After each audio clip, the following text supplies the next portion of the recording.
What is unconditioned reality? What is that, please? Usually, we can understand and talk about just that which is now appearing because it's there, right? But how can there be the imagination of different things from this? Never be the same, never like anything now at all. But thinking about seeing, liking, disliking, see, how can it arise? There must be conditions for its arising. As long as there is still conditions for anything to arise, it has to arise for sure. Even right now, nobody can make the thing to arise, but now it's there. It seems like almost all the time. Well, there are other reality too, since there are conditions for everything, and there's no understanding of the condition for the arising of whatever arises now. How can there be the end of that which is conditioned to arise? That's why only understanding the reality which is there and the conditions for its arising.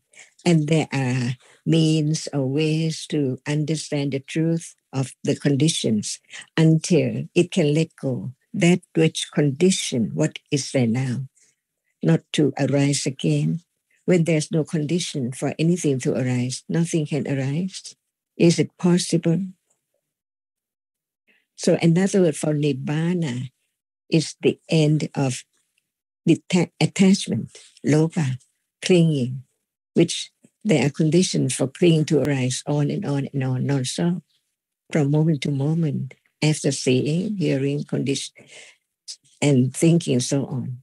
That's why as there are conditions for anything to arise, there must be that which now appears because it has a reason by condition. But when there's no condition at all for anything to arise at all, how can there be seeing and thinking and liking? And now that's the end of ignorance and attachment of that degree, stage by stage, to understand the very moment of experiencing that moment which eradicate the cause, the condition for whatever is there, which has been eradicated, not to condition that to arise again.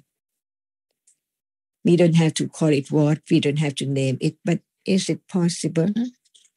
Is it true that now what is now appearing is conditioned only by conditions to condition its arising?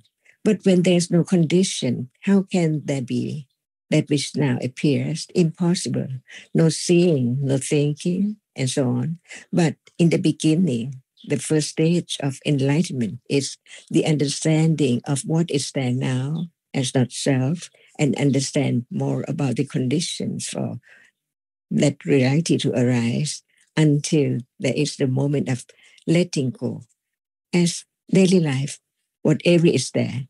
So very natural, so very subtle. It's not just a sudden moment of being tired of this and that arising and falling away. It's not that moment, but it gradually arising unknowingly, depending on understanding how much understanding is there about the reality as it's so true that it's not me or nothing at all.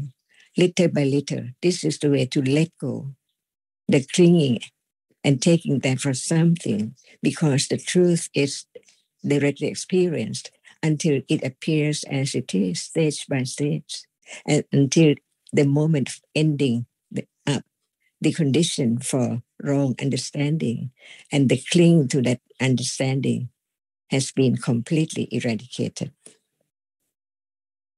We don't talk about the word, but we talk about the truth, no matter what we call it. Is there such moment, no arising, which is now arise and falls away from moment to moment all the time? Otherwise, one cannot think about that.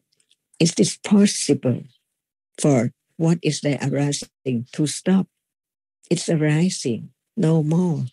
But it has to be the understanding of conditions for its arising. And by understanding so well, right understanding works its way. What is the use of just that, which is conditioned to arise, not by anyone, but by its own condition, to be only that, only once in samsara, never to arise again, on and on, on and on, non-stop. Is it tiring, boring? What's the use of just arise and falls away instantly from moment to moment? No one there, nothing there at all. If it's not that moment of panya to begin to see the danger, the boredom of that which just arises non-stop, on and on, from life to life, from moment to moment. What about? It's better not for anything to arise again, to arise anymore.